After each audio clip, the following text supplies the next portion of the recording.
ज्या दिवशी तिला विचारणा करायला गेले त्या दिवशीचा व्हिडिओ स्वतः खुद्द माधवी खंडाळकर यांनी व्हायरल केला होता। म्हणजे जिथं रुपाली चाकणकरशी काही संबंध नाही म्हणणारी महिला त्याच भांडणाच्या वेळेला चाकणकरांना फोन कशी काय करून म्हणते।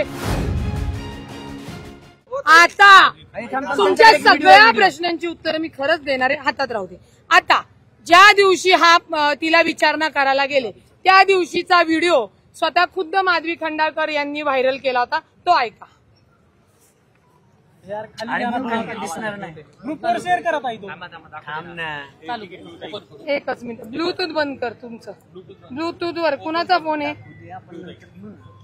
नाही तुम्ही आत्ताच घ्या, ऐकून घ्या, आत्ताच जी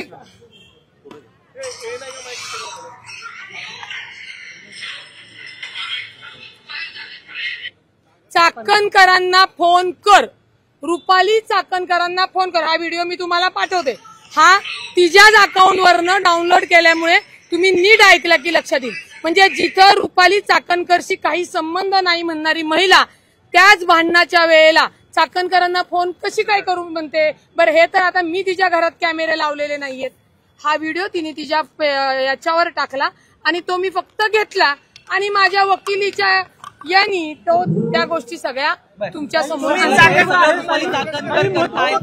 महिला आयोगाच्या अध्यक्षा महिलांचा शारीरिक छळ करतात, मानसिक छळ करतात असा तुम्ही आरोप केला होता।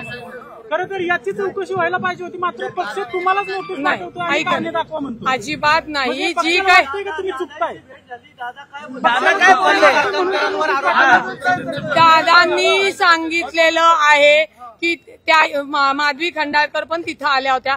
आता त्यांना कुणी पाठवलं नाही, आता त्या फोनवर बोलत असताना पण कुणाशी बोलत होता तोही सीडीआर काढायला मी लावलेला आहे। असो, दोन्ही हे जे काही वाद आहेत हे वाद आता एकमेकांच्या विरोधात तक्रार राखून पोलीस स्टेशनमध्ये आहे, पोलीस त्याच्यात तपास करतील आणि पालकमंत्री म्हणून दादांनी सांगितलेलं आहे की याचा पूर्ण जो काही रिपोर्ट अहवाल आहे याच्यात कोण चुकलेले आहेत, रुपाली पाटील डोंबरे चुकली आहे का अजून खंडाळकर चुकलेला आहेत का, याला खंडाळकरांना चालवणाऱ्या चाकणकर चुकलेला आहेत, त्याचा अहवाल पोलीस तिथे दादांसमोर ठेवतील।